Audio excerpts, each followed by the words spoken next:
In the old days, many, many years ago, before everyone had cameras on their cell phones, when we were out in nature as human beings and we saw something beautiful, we would just stare at it in wonder. And if we saw something particularly stunning, we would get out our camera and focus the best we could and take one picture. Maybe two, if we dared. That Kodak film was expensive. And not only was it expensive to buy, but developing it was sometimes even more expensive. Now, my mother was raised during the Great Depression, and she taught me well. I knew that even though I could take my film to a place in the neighborhood and have that film developed within a week, it just made a lot more sense to stick it in the mail to save $1.99 and wait 2 or 3 weeks. It drove me crazy waiting that long to see if my photos turned out, but I thought, well, I guess it's worth saving $1.99. And do you know that every once in a while, you could get a coupon for another 99 cents and save almost $1 more? And then, the mother of all coupons. These were in the Sunday paper, by the way. For just $1.99, you could get double prints. Boy, were those the exciting days of my life growing up, when I could see things that were out in nature or family events or whatever. And I remember just thinking back in those days, gosh, it was so special just waiting for those photographs. But of course now, most of us have cameras on our phones and we just walk around taking pictures of everything. In fact, many of us probably do this. We take pictures of our breakfast,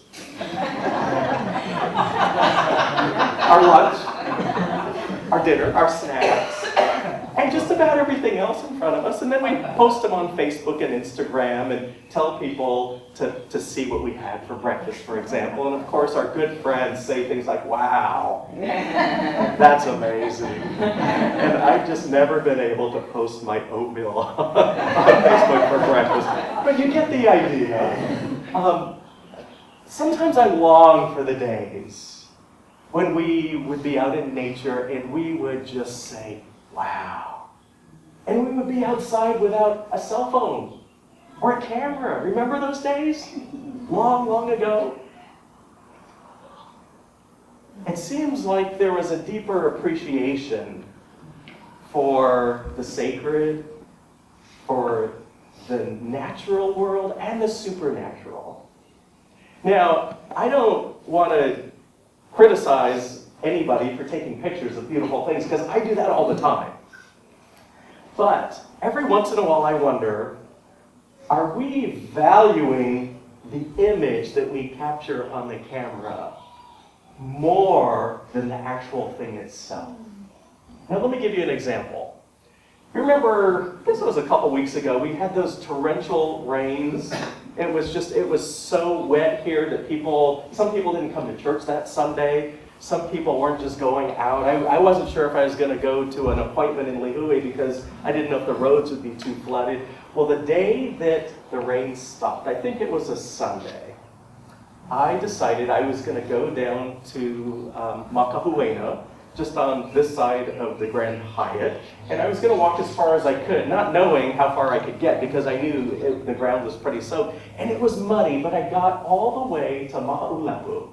And there's one spot that I just love where you kind of come around the corner after hiking for about an hour, and you're looking at Ma'ulapu Beach with the Gillen House right over there, that little white house. It's the only structure on the beach. And there was a full, beautiful, bright rainbow with one end in the ocean and the other end right on the Gillen House. And I just, of course, took, probably 50 pictures. But then something happened. I put my camera down and I sat on a rock and I just stared in wonder and said, probably out loud, wow, amazing. Thank you, God. And then, when I got back home, I started going through all my photos on the camera, and picked out the best ones and touched one up just a little bit and posted it on Facebook just so people would know that I had been out and done something special that day. But it occurred to me as I was doing that I'm just working with the image here. And the image, a photograph, is actually just an image. It's not the real thing. And even though I really appreciated it, I reminded myself that nothing could take the place of that moment where I sat down on that rock and just said, wow, amazing.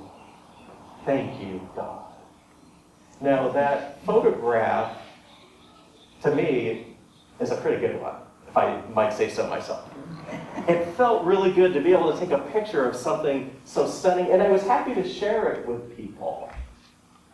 But as I thought more and more about it, I thought, I hope I never appreciate the image or the sign or symbol more than the thing itself. I think that sometimes in our culture, we do that.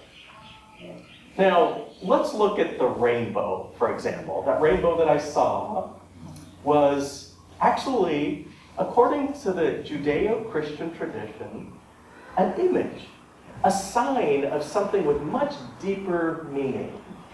So as Angela read for us this morning in the book of Genesis, Noah was about to disembark the ark after all that rain and the flood of the earth, and he was going to get off the ark with his family, and God put this beautiful rainbow out there and made Noah and his family a promise and gave them a blessing.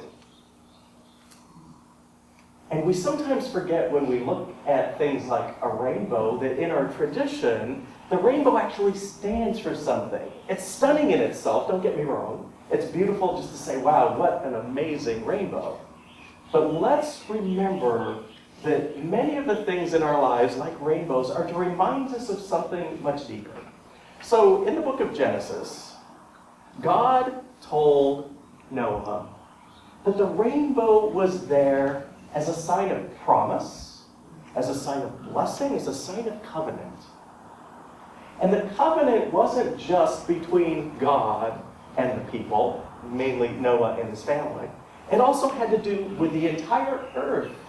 And sometimes in our society we forget that we have a covenant with the earth, with Mother Earth, to take care of her and all that is within her and around her and above her and below her.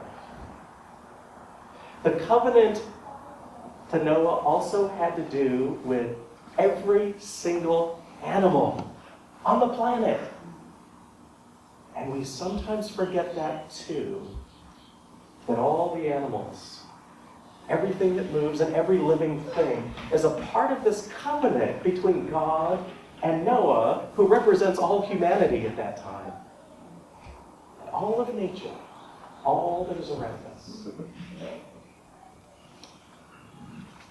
I invite you to imagine with me what the world could be like if we took that covenant seriously.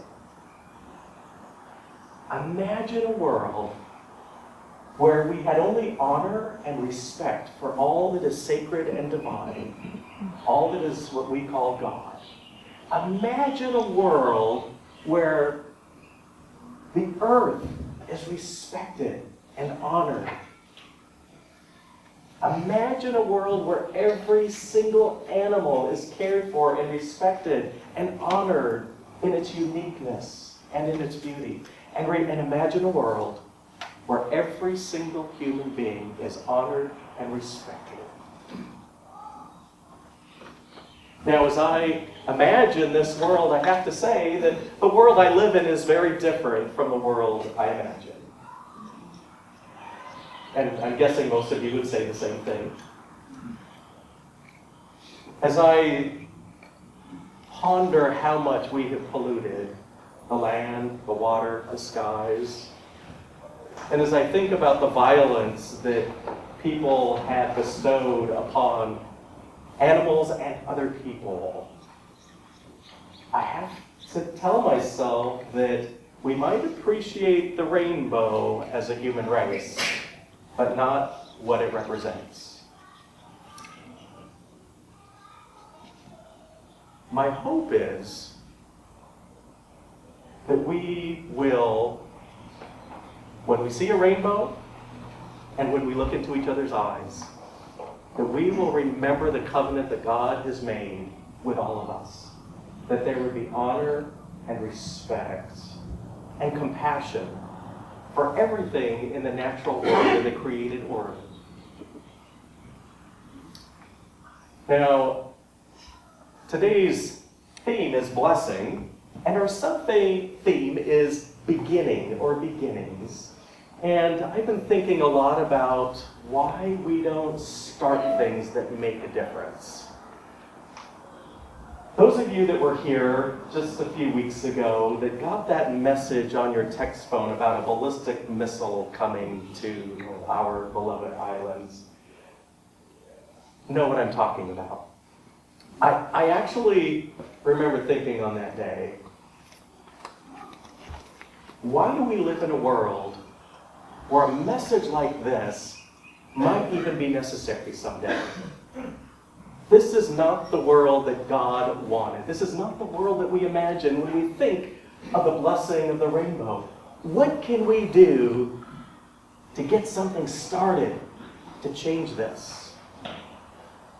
I also had that same thought on Wednesday as I was traveling back from board meetings in California and heard on the news about the shooting at the high school in Florida. And how we keep doing things the same way that we've been doing them and saying, basically, well, I guess there's not much we can do about it. But as I think about what we might do to start something, I thought the important thing is that we start something. See, it's one thing to say, God bless you, or bless you in your beginning, or may God be with you, or may peace be with you. It's another thing to say those things and then do something about it.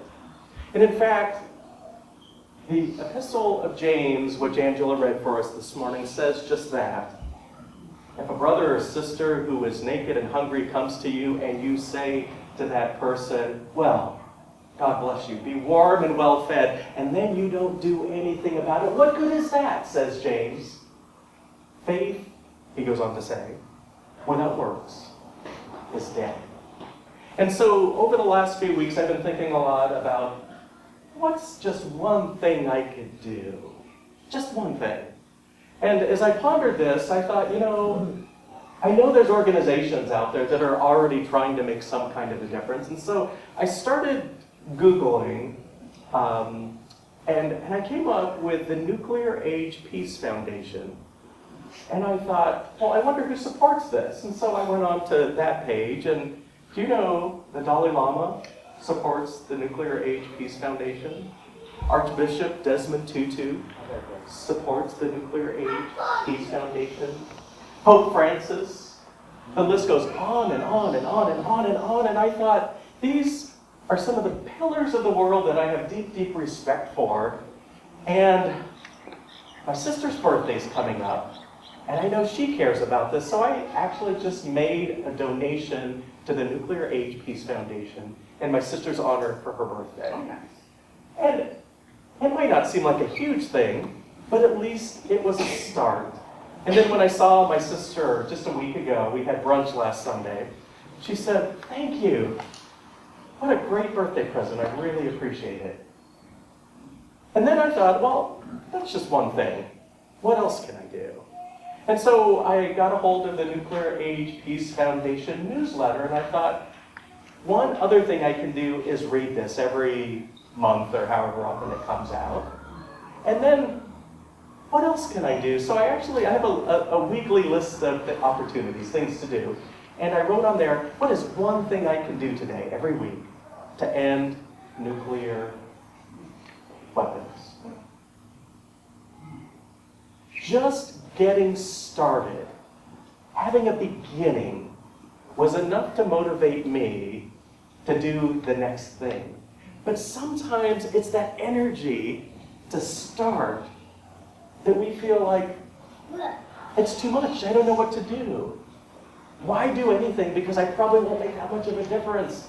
And as I read through the scriptures and as I listen to the message of the rainbow from Noah this morning, I think we don't know necessarily what's going to happen next.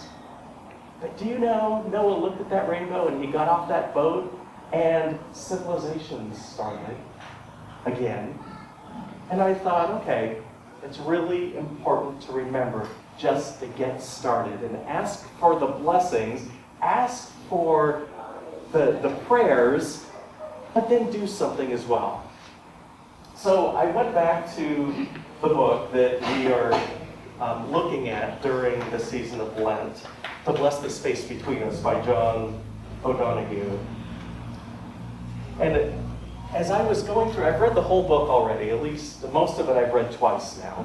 And as I've read every blessing in that book and everything that's been said about the blessings, I appreciate those blessings, but also every chapter begins with something said about that kind of blessing. So chapter 1 is the blessing of new beginnings. And as I was reading what John O'Donohue said about new beginnings, those words were more meaningful to me than the blessings themselves. And so I wanted to share some of those with you as you think about what you might do to start something, to begin something. Just even a baby step. What kind of motivation and encouragement you might need. So here are some of the things that John O'Donohue says about blessings and beginnings. We are never as alone in our beginnings as it might seem at the time.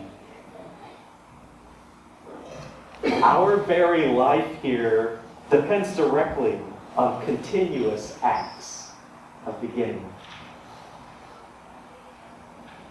Sometimes the greatest challenge is to actually begin.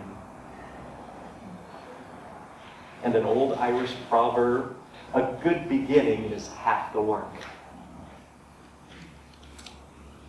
When a great moment knocks on the door of your life, its sound is often no louder than the beating of your heart. Just a little reminder to pay attention. And the final quote, often when something is ending, we discover within it the spore of new beginning. And a whole new train of possibility is in motion before we even realize it.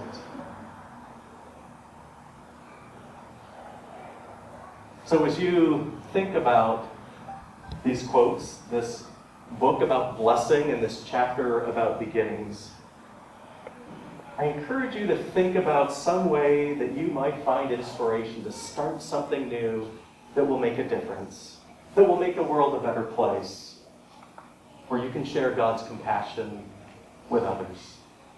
And in closing, I'd like to read to you one of my favorite blessings from this entire book. May this be my blessing to you.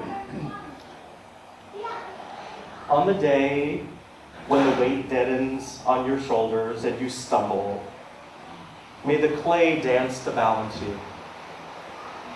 And when your eyes freeze behind the gray window and the ghost of loss gets into you, may a flock of colors, indigo red, green, and azure blue, come to awaken you in a meadow of delight. May the nourishment of the earth be yours. May the clarity of light be yours. May the fluency of the ocean be yours. May the protection of the ancestors be yours. And so may a slow wind work these words of love around you. An invisible cloak to mind your life. Amen.